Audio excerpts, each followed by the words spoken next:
Welcome to the Strategy Mob Podcast. Tune in for a deep dive into everything automotive with some of the top experts in the field. Be in the know with Strategy Mob. Welcome to the Strategy Mob Podcast. I've got my boy Paul Long, aka the Dodgefather. I'm Skinny. And today, our podcast is unofficially sponsored by Red Bull. To start it off, you know how it's going to happen. The Dodgefather and I, we're going to shotgun a Red Bull. Let's do this, baby. Cheers, baby. You ready? Let's do it.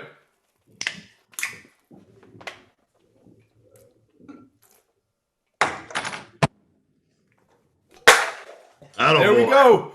The podcast has started. Dude, it is so good to have you on the show. Thank you so much, because I know you're at the store right now. I know you don't have a ton of time, but... we got time for you guys. Yeah, man. And I think, you know what? I think for anybody watching, especially if you're in the sales game, this is the podcast you definitely want to watch, because Paul, the Dodgefather, this guy here is like the most authentic salesperson I think I've met in 18 years of doing this. And it's super exciting to have you, because I've got a load of questions I want to cover as much as we can in the short period of time we have, because I think you've got a lot to bring to the table to, you know, kind of that new generation of car salesperson that's coming into the game, because it seems to be getting younger and younger with the salespeople coming in, right? And I would love to have you kind of impart that knowledge on them, that, you know, who you are and what you do is the way you should be doing it. So it's... I got the friggin' burst from the Red Bull. Wait for the 5-minute high here. So before we jump into that, I you know what? I want to kind of give everybody some context on who you are, what you do in the business, and kind of your experience. So, you know what? Why don't you tell us, you know, kind of for anybody who maybe doesn't know you, who, you know, hasn't turned on YouTube in the last 2 years, what you're about, brother. Let everybody know, so that way we give some context to what we're talking about. All right, awesome. A little backstory. I've been in the game for about 3.5 years now. Started off in Woodstock, my hometown, and I had a commercial maintenance company before, so I knew a little bit of sales. I knew how you sell yourself as a business. And then getting into the business there, I had no Facebook, no Instagram, no social media whatsoever. Everybody kept telling me that's the next wave. It has not really been hit yet. So after waiting on the up bus for a few times there, and the way their order was, it was always first one in gets first up, and then they went through the order. I'm the guy that shows up at 5 to 9, so I was the last guy to get out the up. So I had to find another way to get out of it. So I had one guy there that started. He goes, you know, you got to start a brand. He came up with the name Mopal. I'm like, brother, that is not going to work. I am not. That's weak. That. Yeah, it did not. So I was like, you know what? I had a PlayStation name back in the day called the Dodgefather. What do you think of that? And that we did a promoted ad somewhat like that, and sure enough, went out. And then as for the videos, I was like everybody else. I didn't even like my picture getting taken. I definitely did not want to do the videos. My biggest thing was I'm going to get trolled. What's in a small town community, everybody's going to see it and they're going to troll you. But I said, screw it, let's do it. And stepped in. First few videos that seen the light of day, I hope to God they will never see that again, because they're brutal. But as it went on, I noticed very quickly, I started actually with one video I did that caught a lot of traction was when the new DT Ram came in, how they extended the back seat. And I just did a video on, you know, my life and how it's crazy. The back seat used to be, you know, back in the day, you never rode in the back seat. You were punished if you had to ride in the back seat. It was a board. Yeah. You rode in the back of the bed. Yeah. Right? You know, and when Dad wanted to do a head check back there, he just hit the brakes and counted how many bumps. Heard all 3 bumps and all 3 kids in the back. But yeah, I just did a genuine story of just myself opening up. I noticed that got a lot of traction. And then the next one was my Wrangler Wednesdays. And they ended up getting about 10,000 views per segment that we did. Wicked. And I started getting noticed a lot further out there. So I knew the video was something. My biggest thing was when I went out there, I said, I want to do something no one else is doing. What is it? Yeah. So on video, you know, I Google, I YouTube, and I try and find other salesmen that have been out there. And there was really nobody even the typical walk around videos were not really even out there yet. So Yeah. I just dove right in, and within about 7 months down in Woodstock, London called me up, loved what I was doing, and moved me up there. I did a little bit of time down in Woodstock for City. I tried the luxury brand for a bit. It was definitely not my gig. Didn't like the suit and tie? Dude, no, bro, I'm too redneck for that. I'm too blue collar for that. So went back to Dodge, and then these guys in Chatham asked me would it take me to come up here, and sure enough, here I sit. So That's awesome, dude. That's awesome. No, you've been killing it. Like I've got your YouTube channel up on my second screen here, and like, you know, your videos are fantastic, and even you know, your very first ones that are on your channel here, you can see a slight difference as you progress. You know, how do you address the audience and how to do your thing, but right from the get-go, it was very authentic the way that you put your stuff together, which is huge. And I think, you know what, that's a great topic to just jump right into, is that you clearly do things differently. So anybody watching this, like, you know, pause the video, man, go check out the Dodgefather on YouTube, and you're going to see that the authenticity is massive. You know, and knowing you and talking to you, you know, because I've shot with you, and the way you are off camera is the way you are on camera, which is huge, right? Yeah, you've got to be who you are, because, you know, if you couldn't be that guy, and then someone comes into the dealership and you're Mr. Prim and Proper, and, you know, welcome to Chatham Chrysler, sir. How can I? No, man, like that would not fly, right? Absolutely. So I guess the first question I want to ask you, dude, is were you ever nervous that, you know, kind of just being like that on camera would maybe just take away from some of the audience, or maybe isolate you to only certain types of clients?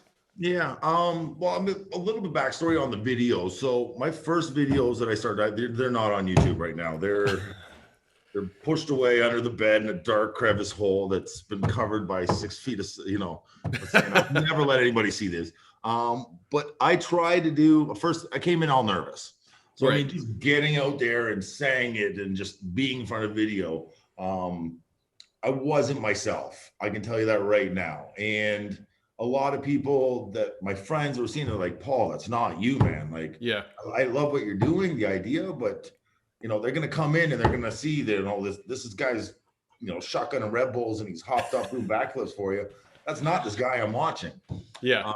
So that's where I kind of, you know, it takes a little bit out of you to say, okay, I don't care what other people are going to think. This is me, and I want to be as genuine as possible. So to jump in front of the camera and just throw yourself out there and be, as Jason Harris, I owe a huge part of my career to that guy. He somehow found me in the very beginning of Woodstock Chrysler, and just started really helping me out with, you know, he's seen some potential where it was, and yeah. I owe a huge part of success to him and the strategy mob and all that as well.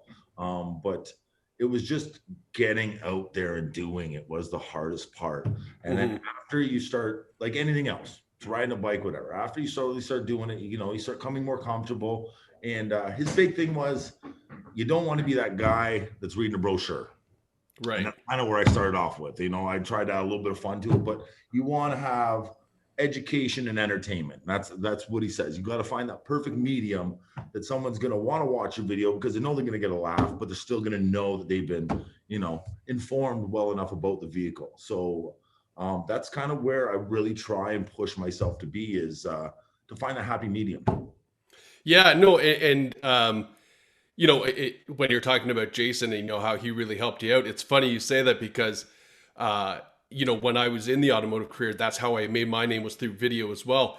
And oddly enough, Jason, going to a couple of his seminars, was, you know, one of the guys to push me along. He introduced me to Jim DeLuca, who was a huge influence on me as well. So yeah, it's funny how, you know, we find these people in our career that kind of, they see the potential and they give you the guidance and they kind of mentor you through, right? And yeah, I mean, I think everybody in their career owes a lot of their success to somebody who's helped them out. And yeah, this is kind of the new thing, right? And this is where, you know, I can see people who are watching this, young salespeople watching this, that, this might be their push to be like, you know what, like you're doing it, you're making a name for yourself, and you're doing it so authentic.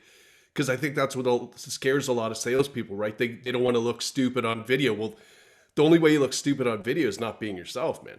Just own it. That's you. Yeah. Exactly. No, I agree. So, I mean, if I had to face value, your branding is the Dodgefather, but what does that bring to the table? Like, again, I wish anybody who's watching this really has to get in the context. They got to watch some of your videos. Like, how do you feel your branding has really kind of helped you with your car sales career, and what does your branding mean to you? Like, what does that encompass? I mean, branding, for one, you got to have a catchy name, something that's easy for people to remember. And you've got to have something you can say over and over again. So eventually you're just going to keep hearing it and remember. But to put just the blunt end about it, it's an experience you're selling. You're not selling a brand, bro. You're selling an experience. And that's what you get with my brand is you're not just getting, a cool shirt or, a cool hat or a cool, video or mug. You're getting an experience from the moment I greet you on the lot. Long after the sale, I want to be your boy in sales. I don't want to be your car salesman. I want to be, I got a boy that's in the sales cars. That's how I want my customers to look at me when they're talking to another customer. It's not, I have a car salesman I deal with, or I have a boy that's in the business, or don't worry, I got somebody in my family that's going to take care of you. That's kind of where I really built the brand on was, I want to be an experience. That's what I want to sell. We all sell the same crap from, Woodstock to Windsor. We all sell between used or new, whatever it is. There's somebody out there that's going to have a better deal. But what can I bring to the table? And that's the experience. You're trying to sell your brand as an experience that you're going to get. Yeah, and that's so true to your branding. Like when you're telling me this, I'm like, you're the homie that I would call if I'm like, yo, I need a truck. Like I know you can talk to you much more different than I would a typical salesperson or like someone I know in the industry.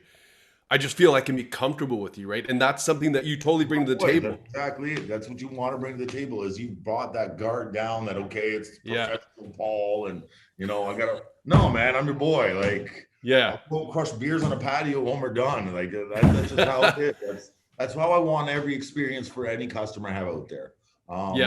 They're not a customer client. They're my friend now. And that's exactly how I try to build it.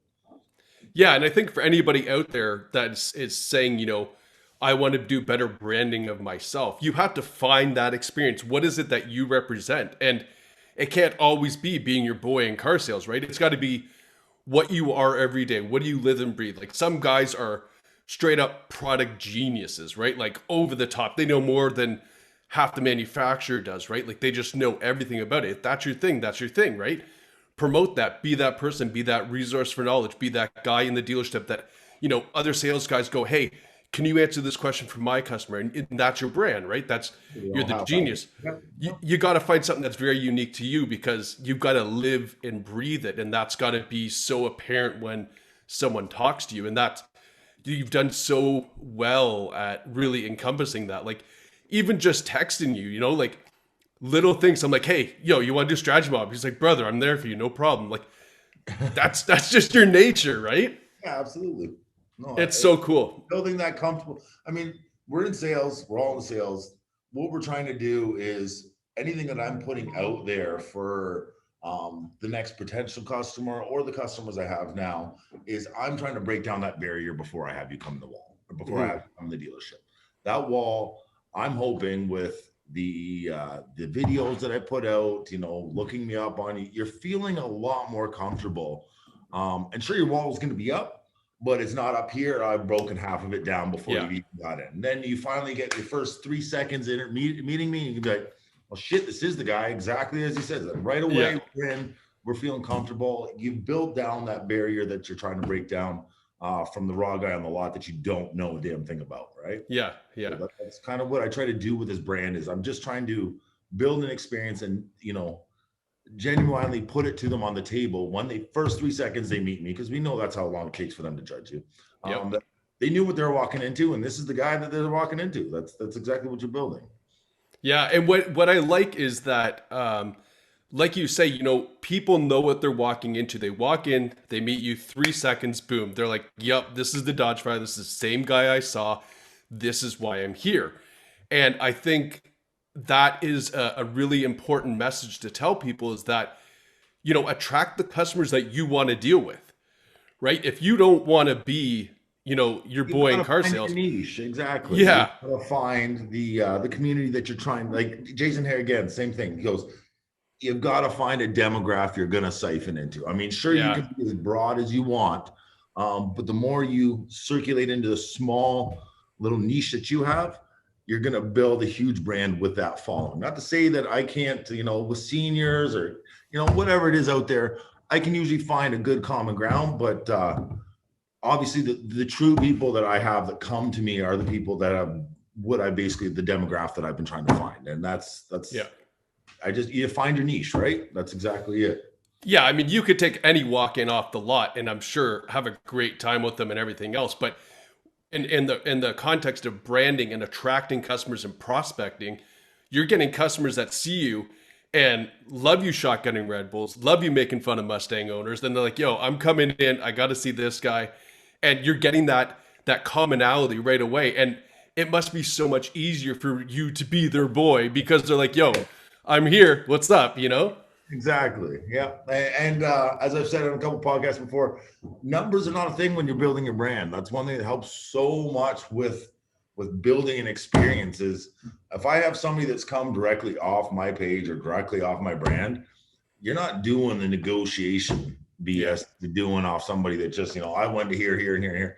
Your guys are coming in for an experience. They're trusting you. And that's another big thing about it. I mean, they know you're honest, and you just go with that, right? Like I said, you just want to break down that barrier, and there's as many objections as you can avoid from what you're putting out there. Mm-hmm.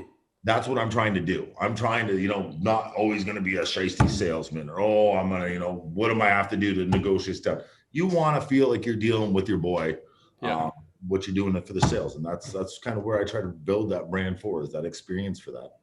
Yeah. Yeah. It's exactly it. And, for anybody trying to build their brand right now, think of it of who you want to attract, who you would like to deal with, and kind of, like you say, make your audience, your target audience based around that. And then like for yourself, which I thought was really cool. So when I got to the store, I'm sitting at your desk waiting for you, and I'm looking around, and you've got a lot of cool like little merch things, and like your business card is the Dodgefather and your social stuff. But what's funny is at face value, a lot of people see brands as logos or, that digital stuff. At face value, I actually thought that looking at your stuff, I'm like, oh, this guy's like really into that branding. But then you talk to you and you're like, that's not his branding. That's your logo. That's just a digital assistant, if you will. That's like, I could recognize him because it's the Dodgefather. That's his name. But your branding, like you say, is the experience. And I think that's a mistake that a lot of people make with branding, is they think it's a logo or a shtick or a nickname. So hard on a slogan or a name. Yeah. Guys, as long as it's you're the one that's memorable. You're the one that needs people to say, well, I need a name that's catchy. No, you need to be catchy. You need to be the memorable one, because no matter what your name is now, no matter how hard it is to say, if you built that big of an experience for it, or you built that much of a memory, people are going to remember. It doesn't matter. Yeah, that's just how it is. You don't have to have some cool, expensive logo or, trying to feed into, like you said, the social media of just, I need a catchy slogan. You're spending way too much time on things that don't matter. Yeah. Yeah. And like, you've built this up so well, but it's all really been from you putting yourself out there with an audience with video. It's not because people go, oh, I recognize the Dodgefather logo. It's like, no, I saw this guy in video. So, stop wasting friggin' time trying to sort out all this media crap and just understand who you want to talk to. Build your audience out like that. Get on camera, put yourself out there, and that's your brand. That's your, like you say, you're selling the experience, right? You can buy a Dodge all over Ontario. Why are they coming from an hour and a half away to see Paul the Dodgefather? Because they want to deal with you, because they like how you present. And that's a huge thing with branding that so many people misunderstand. It's not media, it's not digital shit, it's not your logo, it's not your name. It's you. And the name only supports it. It's only that hook. So they're like, what's that guy's name again? Oh, it's the Dodgefather. Perfect example. I have the owner of my dealer group calls me the Dodge Man. He's 70-something years old, still hasn't got my name. I have people call in and they're like, I had the Truckinator. Like, it's cool that you even thought of that, right? But the fact that I'm memorable enough that there was some, I think he's Italian. There's just some, but whatever it is, like, I don't care if they get my name right. The fact is they know who I am and it's the experience they're going to be buying, right? And that's 100%. The same thing. Your name, who cares who they can riff rap? They don't know how to say it. Like I said, that doesn't matter in the end of the day. Yeah. You're trying to just be out there and be whatever that guy's name is. I know I want to deal with him. Yeah. At the end of the day, they're showing up at the store. They're looking for the Dodgefather, the Truckinator. I don't give a shit. They're looking for you because they want to deal with you and they want that experience. And that's the result you want, right? Absolutely. Like Nike spends billions of dollars every year for Just Do It. But at the end of the day, when you want a nice pair of shoes, you know what ones you're buying, right? Yeah, exactly. You're not buying a slogan. Yeah, exactly. And, I want to kind of go into our next topic because when we talk about your branding and how you are and your authenticity of video and things like that, I remember the first time I shot with you, and you'll remember this. I literally, paused after the first set of video and was like, dude, does this actually work for you? And I didn't mean it in any negative way, but no. The way that you were just questioning it. Yeah, man, because I shoot so many people and myself included, and I'm always I'm authentic to who I am. I always like customer service and I'm detail oriented. So when I do my walk arounds, they're very specific and detailed, and I always throw in my jokes and stuff like that. But, I've had the cars where it's like a Benz and, it's got 120K and I want to say you want to be a wannabe baller? This is your ride, right? But I'm always a little hesitant to do that. So when I'm watching you and you're like, the taillights, what every Mustang owner sees, and you're having fun, you're ripping on some of the competition, you're really talking to the vanity of who's going to be buying the Hellcat, and there's not a ton of product knowledge in your video. You're dropping what anybody needs to know: horsepower, torque, suspension, brakes. Who gives a shit about the interior, guys? Listen to the sound. You know what I mean? That's because I know what it would be to me. The thing is, we live in a world where we waste so much of our time with our customers reading a brochure. And again, I keep going back to my boy Jason Harris, but he goes, they want to read a brochure, they're gonna freaking read the brochure. Stop giving them videos on stuff they already know all of this. As much as you want to say, I don't care how much training you've had, your customer has literally spent probably 3 to 6 months day in and day out looking at stats and looking at specs that matter to them. Yeah. So what you find a couple of hot points that you think are cool, that you can kind of blend with that person, things that I know I would be looking at. The rest of the customer already knows. Yeah. So what happens when you start feeding customer information they already know? They tune out. Now you've lost. Now you're like, oh great, I got to. Well, we have 187 liters of capacity. Who gives a crap about that? It's big enough to fit my kids. That's exactly 8x4 feet of drywall. That's all. Like just read the plays, and that's one thing I think with the videos is. I know as a guy, I've always been into vehicles from the get-go when I got into this stuff. I love horsepower. I love, like every guy, we love horsepower. We love torque. We love the sound of an exhaust. And we love, how fast does the speedometer say? Like that's how we are as guys. That's what we've been bred as kids. So to sit there and say, oh, this has, the heated seats, the heated steering. We all know that. You know why? Because we've already spent our time on the internet. We already know this package includes this, this, and this. So the moment I'm going to sit here and start reading it out to you, what happens? You've lost. You've moved on. You're not having a good time watching my videos. Yeah. Right? So that's kind of where you want to keep the attention on you, but how do you do that with still trying to get a little bit of information out there? I want to be memorable enough to say, okay, I was looking for a Mustang and I remember a guy that was selling one. I don't remember, all the specs were in the vehicle because I already know what was included in that. I just remember this guy had this vehicle on a lot and he was memorable. Mm-hmm. Oh, dude, you're memorable. I'll tell you that, dude. I came home that night, okay? And I was so shook at how entertaining, funny, straight to the point, and so audience specific. Like we were shooting some pretty sick cars, right? You got a Hellcat. What else did we have that day? The mango orange 350 and then the 392 Daytona.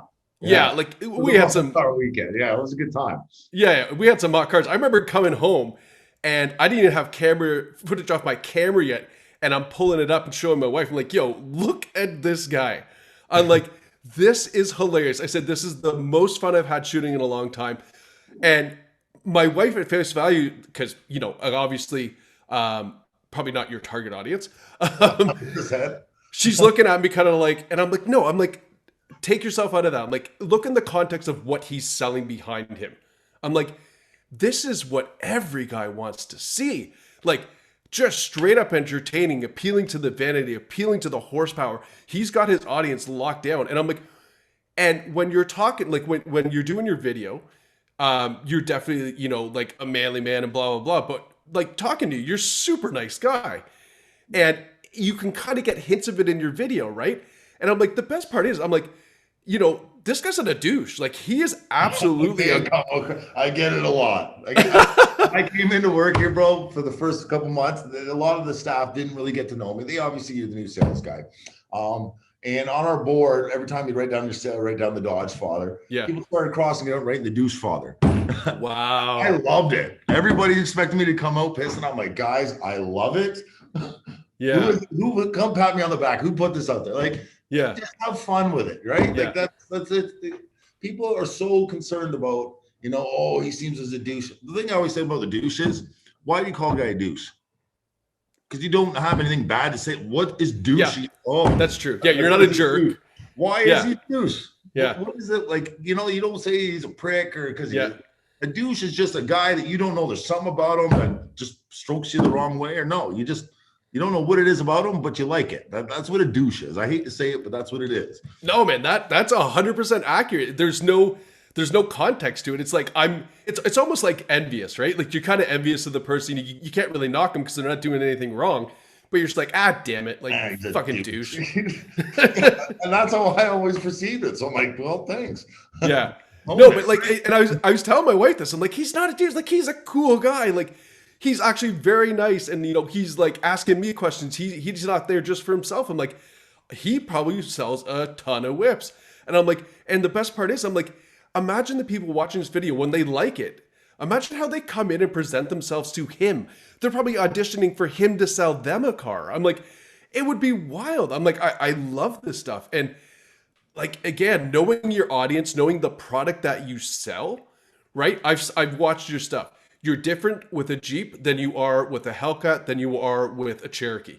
And you've got that down pat. And that's something that everybody needs to realize when you're doing video. The reason why we do video is not to display the product. That's 20% of the video. 80% of it is to sell yourself.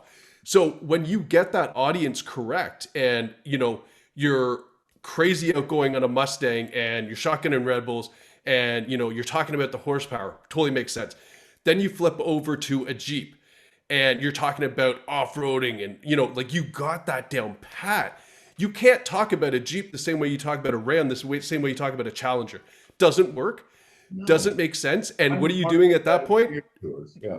You're brochure reading, right? And that's something, man, I don't think you do a lick of that. And that... Absolutely. This is why I'm so excited to talk to you, because I think people seeing this who are like, I want to do video. I know I got to do video. What's the benefit? The benefit is you got guys coming in and girls coming in to see you who know who you are right away and love it. And you're doing video the way that you want to. And that's a key thing. So many people are forced to do this because the manager's like, go do video. I need this. But all right, go do it your way, dude. Like, there is nothing wrong with that. Attract who you want to attract. Build your branding based on who you are and get your audience. Because then, I mean, side note, if you go somewhere else, you bring all of that with you. Yeah, they're following the experience in the brand, not just who you're working for. Yeah, I agree. That's and another thing is like one thing when I came in here, they're like, we really want you to help push a lot of these other sales because we all love what you do and we want to be the one that's known for the guys that do videos. And I tried to just put on the table, you can't force a guy into video. I've always hated seeing these videos where you can tell the guy did not want to do the damn video whatsoever.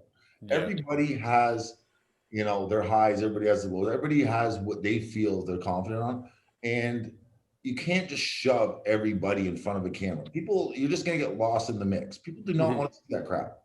I mean, find your strengths and own it. And if it's writing a vlog, if it's writing just, something up on product knowledge, if it's doing stupid videos about fishing, if it's whatever it is, find what you find entertaining to yourself, because people read into that. But don't just shove every random dude out there. And I've had a few guys over here. I gotta say, the big thing we shot that one day was my service manager. Yeah. He never does video before this. And good friend of mine, good boy of mine. Obviously, I love the guy. But perfect example. A guy that never did video. Every time you guys are down now shooting videos, he wants to get one in. Yeah. Why? Because he knows what it works, and you got somebody that feels comfortable about it. That's the guy you want out there. You don't want to stick the other 4 sales reps out there. They're like, I don't really want to do. I'm just nobody wants to watch that. We've seen it. I've seen them do it. And what happens? They get shoot 1 video, maybe 2, and then they get just, they're running away the moment you come up with a camera in front of them. And that's just find what you feel is your strength. Not video isn't going to be the strength for everybody else. And when you were writing, do what you got, what you feel is your strength. Yeah. Reflecting back, actually, because I remember shooting that service manager video with you, and you were out there, as a big support for him too, which was so great to see, man. Like, you really are such a great guy in this business, because you're not in it for yourself entirely. You have a service manager that wants to do stuff, but maybe he's still a little intimidated, whatever. But you were right out there beside me, telling him, no, man, like, you were giving some direction. It was fantastic. Now, energy. Don't feel dry. Yeah. Exactly. Like you just want to encourage people that want to do it. And that's it. Yeah. I will put my time into people that I feel want to do it. But to sit there and waste my time, I feel like I'm walking through mud. I'm literally just bringing myself down, trying to drag you into something you don't want to do. If you want to do it, I will fully support you with anything I can do with it. And that's the same thing with the video, is that anybody out there, when they're doing it, they need to sit there and say, just hit that switch that I'm doing this. And this is mine. This is what I'm going to do. Don't just, I'm going to try video out for a little bit and we'll see how. Because I'll tell you right now, it's not easy in the beginning. And getting used to trolls is not easy. And watching you're just, getting 100 views out of something is not easy. It hurts. Getting the dislike button on YouTube. You got to build your cows. And at the end of the day, when you're doing the best you can, and it's going to keep continuously growing the more effort you put in, you will see the progress. And it comes, as crazy as it sounds, it comes so freaking quick when you own it. Yeah. Because my first few videos I did, I was that guy, I was shaking. They took little traction, nothing at all. As soon as I was like, you know what, screw, I'm putting both feet in the water and I'm going to swim across this lake. I'm not just going to stand here and wait for it to come to me. That's when I seen literally overnight things just started picking up quickly. And as simple as even like getting this job here, guys, this guy had no idea the GM had no idea who I was. The only reason he came across is sales manager had followed me through LinkedIn quite a bit. And he kept bringing me up, and this guy's like, okay, sales rep, we're not going to bring a guy in that's an hour and a half away drive. And then he called me on a podcast with Mike Cirillo. Oh, yeah. The playbook. And he's like, I don't know. This guy never has sales reps on. And all of a sudden, this guy that you're talking about is on the dealer playbook. Like, get this guy in here. Let's try it out. What I negotiated, guys, I guarantee guys in the business 20 years can negotiate. Like, I'm telling you, putting yourself out there and doing that video is going to be more loud than any number you can sit there and say I sell. Because anybody can say I come in and sell 20 cars a month. Well, that's cute, but what are you really doing? How are you going to keep these clients happy? What are you like? Ideas, right? Shots fired, baby. Love that's it. how it is, though. So just being something different out there has brought me so far in the game already. It's amazing to see when you just come full 100% into it. And I guarantee you, if I didn't just love doing videos and love putting my sport out there, it would not be where I'm at. So, and like you hit so many points there, man. Like, first of all, I want to go back to your service manager just for 1 second, because again, in the context of, I think, who's going to be watching this episode, there's one thing that really stuck out with me with him, and you'll remember this. We only did maybe 2 takes. That was it. And the reason why is because he was saying it the way he wanted to say it. He was authentic to it. And that's the thing I see the most being behind the camera now. When I'm out filming other salespeople, if we're 7 takes into something, dude, you're not authentic. This is not who you are. This is not what you want to say. You're trying to remember lines. You're literally fighting through not something that just feels normal coming out. Yeah. But yeah, no, and that was the biggest thing that I saw with your service manager, a guy who doesn't do a ton of video. He was so good at it because it was just natural. He did it the way he wanted to do it. And then, you know, like you were saying, with respects to kind of finding that zone where it starts to work and it starts to be natural for you, you have to love it. Right. And I watched in the past quite a bit. And now that I've moved into this new job, I'm dipping back into the Gary V juice. Right. And the one thing he said to me that resonated with me 5 years ago, man, was fall in love with the process, the results will follow. And it's so true about anything you do. But with stuff like this, just fall in love with getting on video, having fun, doing your thing, presenting the product the way that you want to present it. Everything else will follow naturally. It's not going to be at the first video. It's not going to be after the 5th video. You may be 15 in, but then someone's going to call you and be like, I just saw that, man. That's great. I want to buy it. How do I come in? And then you're like, that feeling, man, you are on cloud 9, you know? Yeah, absolutely. Yeah. Like how many times, let me ask you, how many times you've been out and about in town and someone recognizes you from your videos? Well, okay, so this is just funny to say. So I'm in a smaller town. That was part of the reason I came out to Chatham too, was I just knew there was nobody doing this out here. Like in London, there's a little bit, but nobody's doing what I'm doing. But here, they literally press like, you're going to be well known to a small community without a problem. And I couldn't go to the gas station. I couldn't go to the liquor store without them, oh, you're Paul Long, aka the Dodgefather. But the funny thing is, bro, the other day I was getting ready to do a delivery down to Grimsby, and I was gassing up at our personal pumps that we have just down there. And seen this Toyota Tacoma driving by real slow, staring at me like, whatever. So I get back, turn around, and goes, pulls back around. He goes, hey, Paul.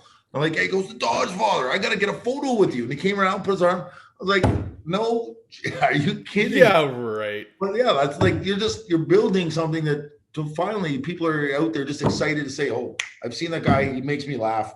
I've seen him on the street now. So it's definitely depends on, you just got to, and it was exactly my demographic. It was a guy probably, that's exactly how my demographic is. I can tell the nice thing with my YouTube videos, it tells you the age that 25 to 55 is men, that's my demographic. And that just proved to me in that moment, it was like, I'm nailing the demographic I know I'm trying to hit. Yeah, absolutely, man. And it does, like you say, it's amazing how quickly it snowballs once it gets going, right? Building that is work, but like anything, right? Just love what you do, man. Like you like to sell cars, love this because this is where it's going. There's no question about the future of that, right? Like you look on, and I always tell guys too, like when we're starting to set up video, like what do you want to shoot, things like that. And they're like, oh, we should shoot something on the Rogue. All right, cool. There's 48,000 YouTube videos on the Rogue. So what the hell do you want to say differently than anything else out there, right? Stop focusing on the damn car. Start focusing on you. How do you want to present it? How you want to be memorable? What do you want to tell people? Like you say, you find yourself stuff that you love with the car you're presenting, right? You don't care that it has forward emergency braking. Who gives a shit, right? You're like, no. I'm going to talk about, I'm going to sell you straight up what I love about this, because if I love it, you're going to love it, right? And the thing is, you got to know your strengths, and you got to know that I don't know anything but my own personal opinion. I can't tell you what you honestly find is the most interesting thing about a vehicle. What I can be really strong about is there are people, because we all know eventually at the end of the day, there are a lot of people that are like the same. We want to all think we're super different, but at the same, I know what I love, and I know if I love it, there's other people out there that are going to love that too. I'm not going to hit everybody's niche, but I can't sit there and say I'm an expert in any of them. So am I going to sit here and try and fake it till I make it?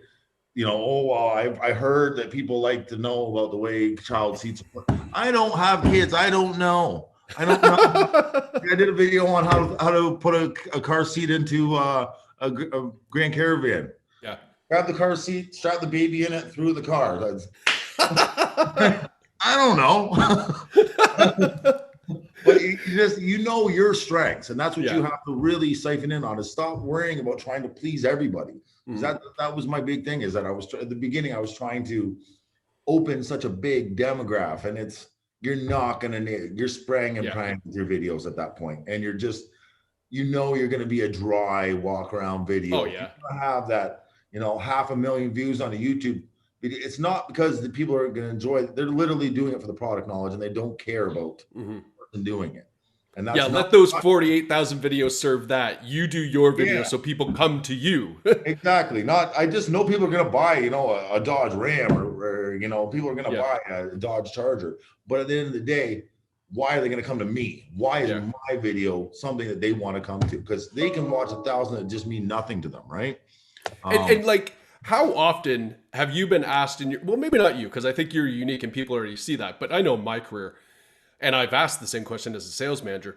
It's like, what's unique to you? Why would people come and buy from you? What's the reason people come? And dealerships as a whole struggle with that. Like, why would anybody come to this Mazda store versus the other Mazda stores? And I know you've heard this, and I've heard this, and I didn't even understand the context of it for so long. It's sell the sizzle, not the steak, right? And it's really simple. Where that all derives from is that, you go to a nice steakhouse, and what happens? The waiter comes out with a tray or a dolly of all the steaks they've got.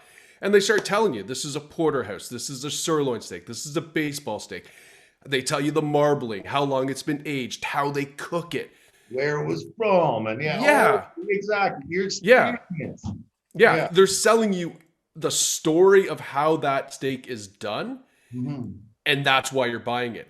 You're selling the sizzle on a Hellcat because your presentation on it is the way that people want to see it. Let's be honest. The guy that buys Hellcats, but he's not worried about the baby seats fitting in the back. No, you're not worried about lighting up the tires in the parking lot, because that's what everybody's going to friggin' do when they leave your store. Exactly.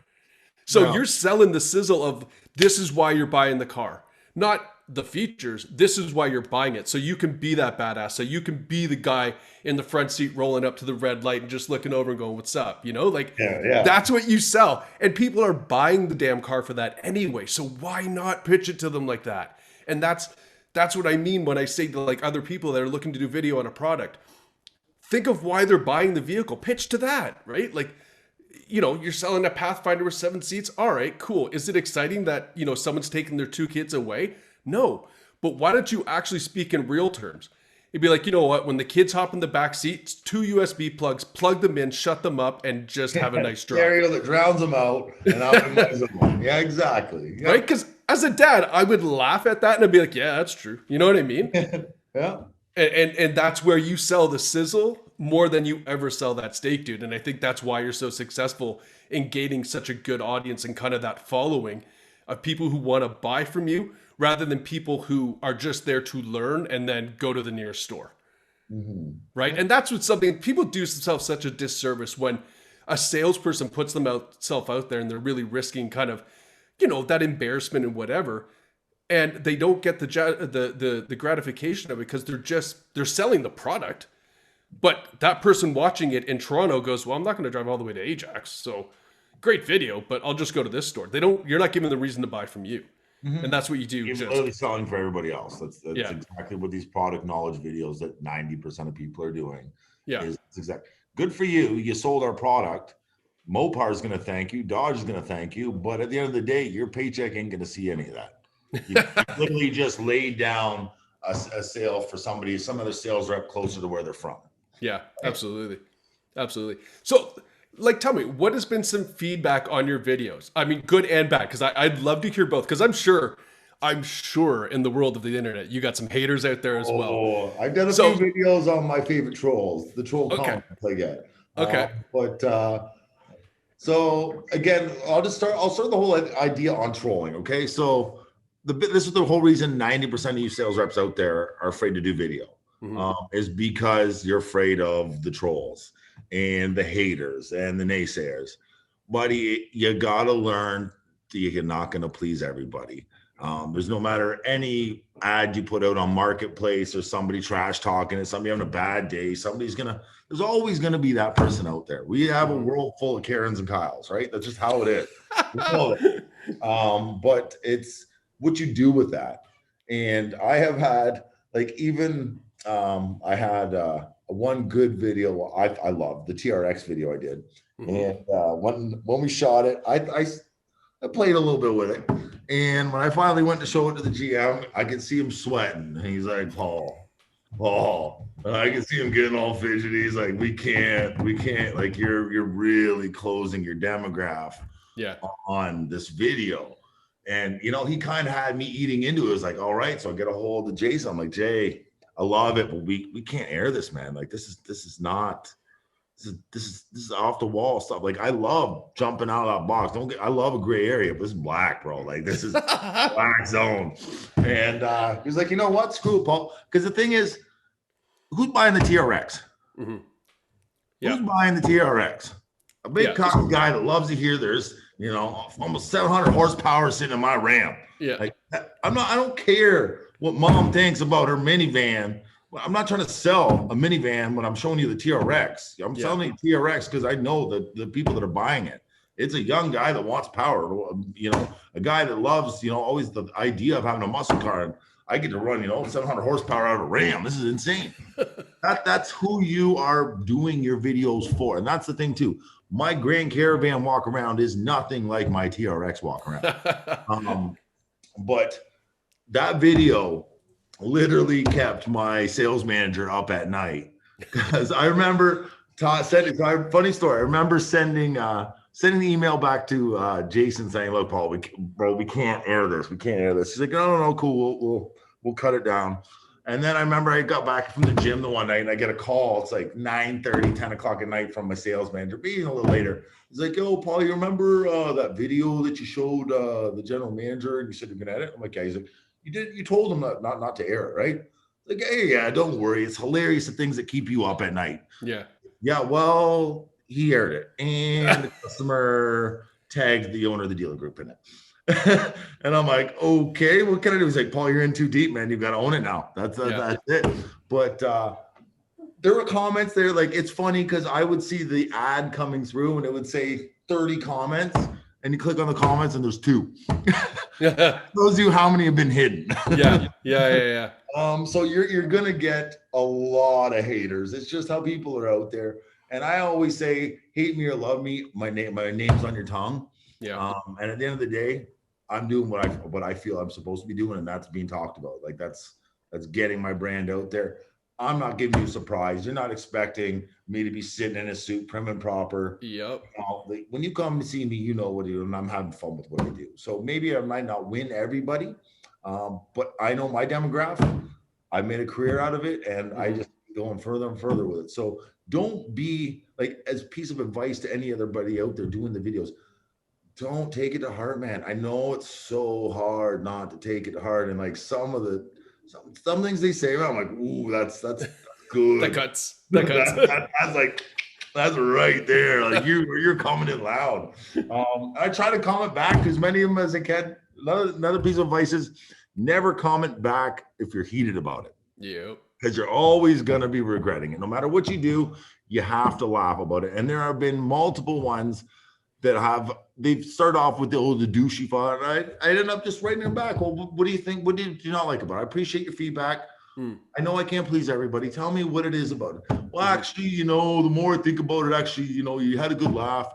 Yeah. And I'll end up winning them over. So it's just, don't always take that first haters comment or the people out there. Try and have some fun with it. You're not going to win everybody over. This is life. Like no matter where you go, you're never going to please everybody. But put your efforts into things you know you can do, and I'll put my efforts into every person that comments on my YouTube videos. Everybody's gonna come. I'll reach out and say hi and say, hey, I'm sorry this offended you, Karen. Actually, my name's Jenny. Well, I'm sorry. Have fun with it. Whatever, right? Yeah. You didn't win her over, but the people read the comments and be like, all right, this guy is pretty good. He dealt with that one all right. Yeah. That's my suggestion to anybody that's worried about these haters of these comments. You're gonna get it. There's so much negativity, dude, and it's keyboard warriors sitting there that have never published anything original in their life, or maybe they have. Like they have nothing to do but sit behind here and they don't know how to deal with the world anymore. So everything makes them angry. Yeah, we know that's one thing with COVID. I found the biggest thing about that is that people don't know how to deal with society anymore. Everything tricks them. Like you can't go to the grocery store without somebody flipping out about cutting them off in the lineup. Like nobody has patience anymore because they just haven't been dealing with society. So the keyboard warriors 10 times harder than that. And that's the great thing is about, your style of video in particular is because it's so obviously to a certain demographic, you're cutting out the people you would probably never want to sell a car to. Yeah, 100%. Like there are some customers that legitimately dealerships would fire and say, okay, guys, I appreciate it. You bought a car from us, but we're going to end our relationship here. You can service and buy somewhere else because you just can't please everybody, right? And I think with your stuff, man, you're not getting a quote Karen coming in to buy a car from you to be like, I don't want you to sell me a car like that, Paul. I don't really appreciate the way you're talking to me right now because I'm a lady. Like, all right, cool, right? I just don't see that happening for you. And it's true. It's true. You really kind of weed out and get the customers that want to buy from you. And your stuff isn't so far left or so far right that like you can't serve a mass audience by any means.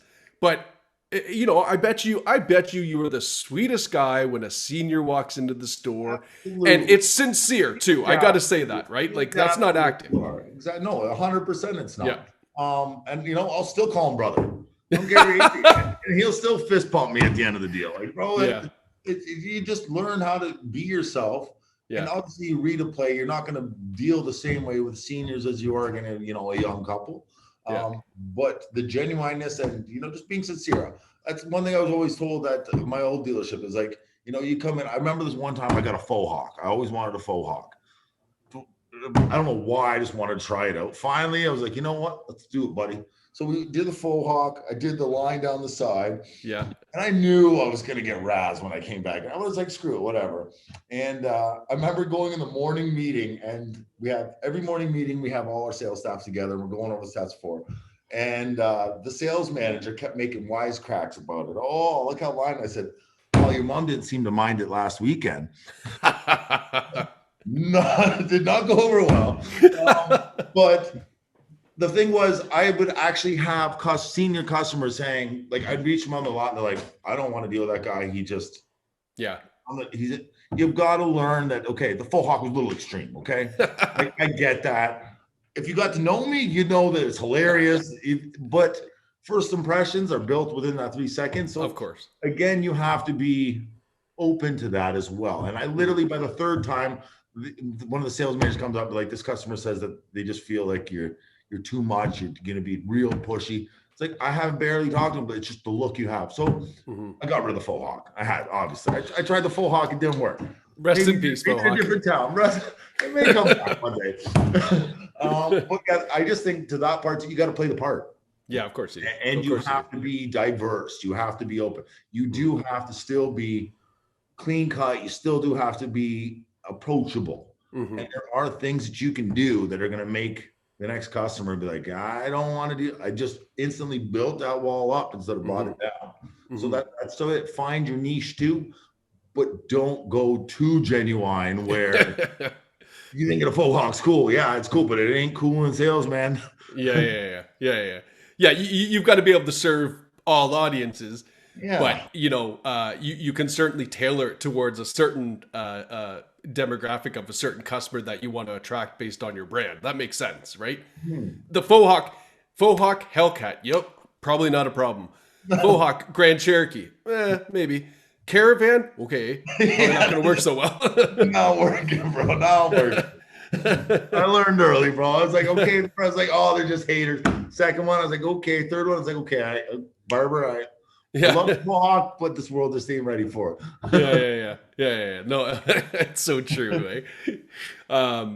No, man, like you do this so well, but it really always just, for me, comes back to just how authentic you are. Talking to you right now.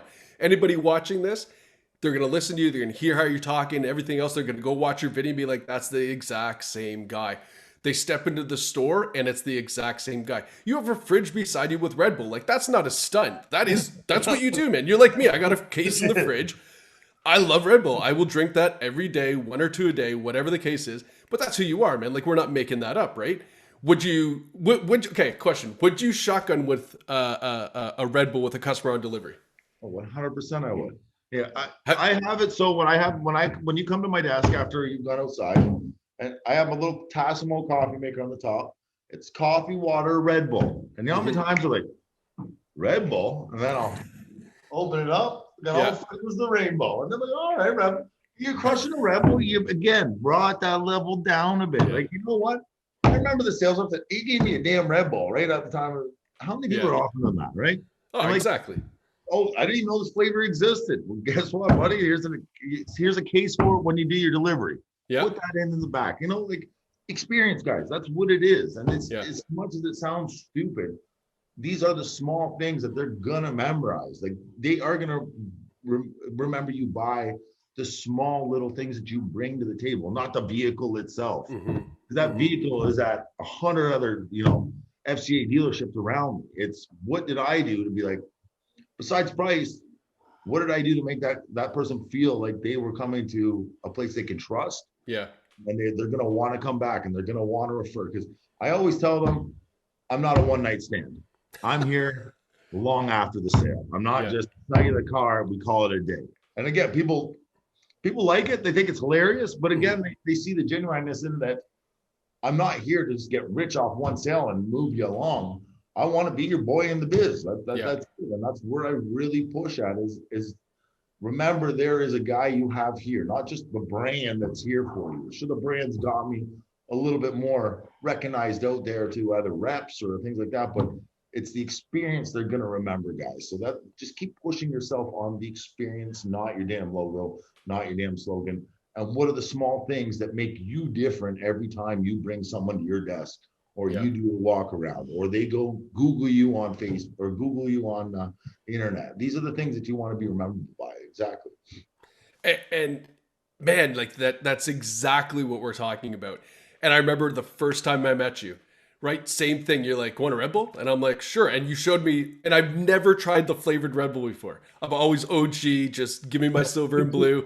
And you're like, no, man, try it. And I was like, oh, okay, cool, man. And I think you gave me a watermelon one. And I was like, oh, shit, like, this is amazing. So since then, I've been mixing it up a little bit when I go to, like, Petro or something, right? Yeah. But then, like, just that was, like, kind of the icebreaker for me, right? Because I had no idea what to expect with you. I'm going to lie to you. When Jason and I were driving up, he was telling me some stories, and I'm like, oh, boy. We'll talk about those. I'm like, this guy might not be my jam, you know what I mean? And I was like, I'm not gonna lie to you, I was a little nervous, like, I don't know if we're gonna have some commonality here. Maybe he's not my type, whatever. You break the ice with that, then we go out and you just start doing your thing, and I'm like, dude, and it's so appealing to so many people just because the energy and the passion is there for it, that regardless or not, if I'm not a Mopar guy, I'm not a muscle car guy. I got an EV for Christ's sakes. Like, I'm not that. But I was falling in love with these cars because you were selling to the vanity. The Hellcat with that exhaust, and you're just dude. But like, I was like, I get it. Now I get it, and I was getting it because you were painting that picture for me too, right? So I was like, oh, cool.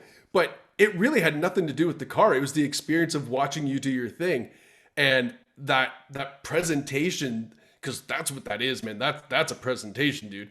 And yeah, I was just like, okay, now I get it. And that's when I asked you the question, right? Like, does this actually work for you?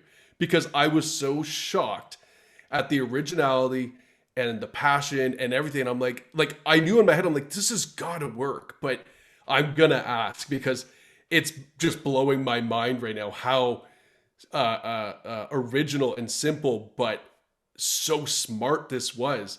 And to watch your stuff, and I don't mean this any disrespect, you wouldn't see that as smart, but it is smart when you look at what you're doing, right? People will watch that and go, like I say, some people make their own judgments from watching it, but then it's so smart because the people that want that car, that are in it for a Mopar, that are in it for a muscle car, or in it for a Jeep, are like, yo, this guy, I love this. This is exactly what I want. And it's so smart. The play is so smart. The presentation, everything about it, it's just you're speaking to that right audience every time with every single vehicle that you switch up. And yeah, man, there's something, dude. You've got something really special that is amazing to watch in person and just kind of unfold. And to our point, how many takes do we do? I think one time, I don't even know. I think one time we might have stopped and you're like, I'm going to do that again.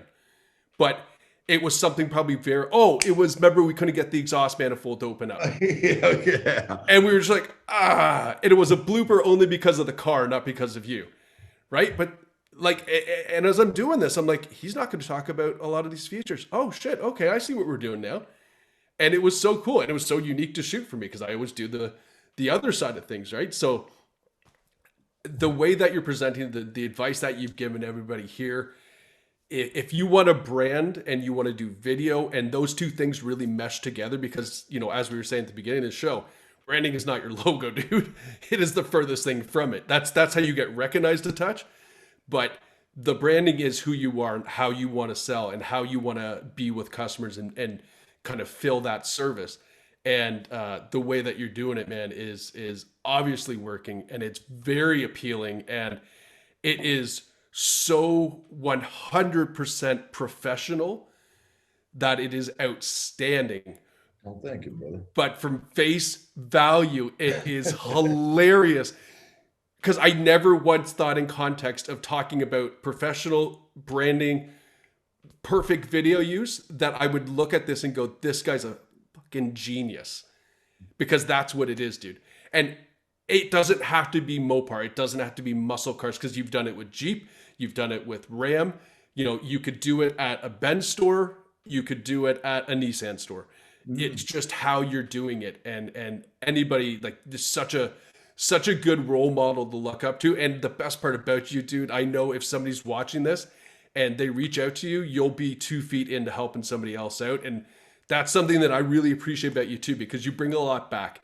You're not self-centered. You're wanting to help people out. You know, you're out there with your service manager being like, come on, man, let's go do this. I'm going to help you out and talk you through it, right? Even if it's just that motivation and comfort of you just standing behind the camera so he feels comfortable, right? And that's like all around, dude. You're such a good guy to have in this business right now. So I appreciate you doing it because, you know, it's encouraging to me. Even after being in video for 5 years, I've stepped into a new role, right? Like, this is something fairly new for me. I left a really, really well-paying job in the security of having 18 years under my belt to try something that I absolutely effing love. I respect you for that, bro, because the only good things in life make their uncomfortable moves. They are, man. And, you know, I was tired of chasing the cash. It wasn't about that for me. I just got stale and bored. And, you know, I'm lucky enough to have the security of being able to try something new. And it's something that I absolutely love doing. And like, to this day, I'm excited to wake up, to try something new, to shoot something different, to work with different people. And then coming across someone like yourself who took me out of my comfort zone completely because I didn't know you. It was a little intimidating and it was completely a different style of video.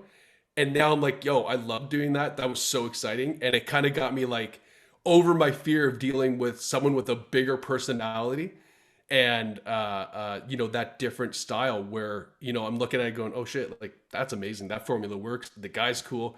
And we've had some chats since then. So yeah, man, all around, dude, like, I really appreciate you coming on the show, spending some time with us. Anything for you guys. And man, like, I love what you do, dude. Like, I'm a big fan, right? But it's so smart how you're putting it all together, man. So I'll leave the last minute or two to you. What do you want to talk about? What do you want to say? How can people follow you, reach out to you? It's all you, buddy. What do you got? Oh, as for marketing, bro, just get out there and for anybody, one thing I love about doing these podcasts is I just hope that there's a sales rep out there that's doing the tiptoeing right now.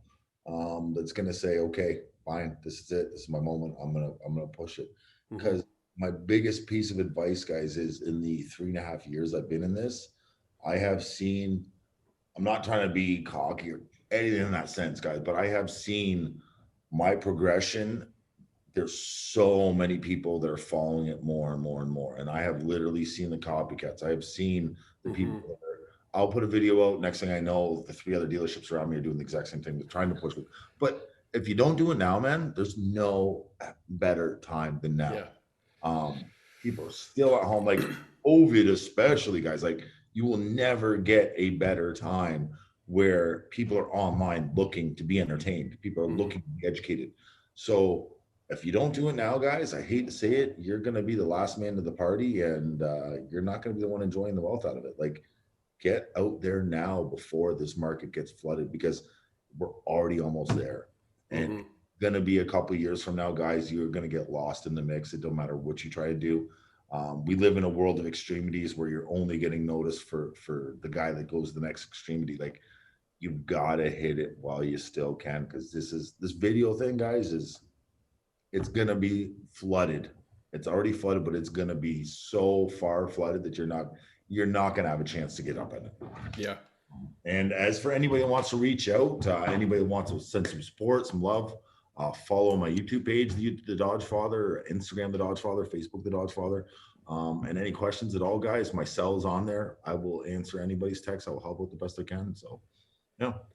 Man, I really appreciate that, buddy. It has been, I can't believe it's been an hour, dude. This time flew by, dude. This was so much fun. Really? That's all I got to say, dude. I think we've covered everything and then some. I think everybody watching this, I hope you're so encouraged to go out there, push record, have some fun, be authentically you. Be yourself. Yeah, man. Just go out and be yourself and have some fun, because that's what's going to shine. That's what's going to get customers attracted to you, and vice versa. And you're just going to build that brand, that reputation, that success. It's all going to start to flow. But you got to start somewhere, man. And, you started 3 years ago, and look at your success in that short period of time. You're on podcasts. It's just so simple, but so hard, but it's work. And you gotta fall in love with that process, and the results will follow. And that's something I really kind of lived by in the last 7-8 years, man. And you're kind of that living testament to it. So, Paul, aka the Dodgefather, brother, thank you so much for coming on the Strategy Mob podcast. We really appreciate this. Hope our viewers enjoyed it. And, get out there, hit record. If you got questions, reach out to him, reach out to me. The Strategy Mob is just a kind of really cool, encompassing place where we want to help each other out and build that community of all of us in this crazy automotive world. So thank you so much for listening, for watching, wherever you're consuming this content. Really appreciate that viewership. Hit the like button. Tell your friends about it. Tell everybody in the car business, because this is where it's at. And Paul, thanks a lot, brother, for your time today. Hope you guys go out and have a killer weekend. Have some great sales, brother, and have a cold one. Awesome. Thanks, buddy. All right, man.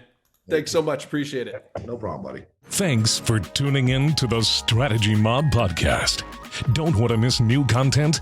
Visit us at strategymob.com to view our huge library of content and to sign up to be a mobster and stay in the know. And remember to like, comment, and subscribe. Happy podcasting.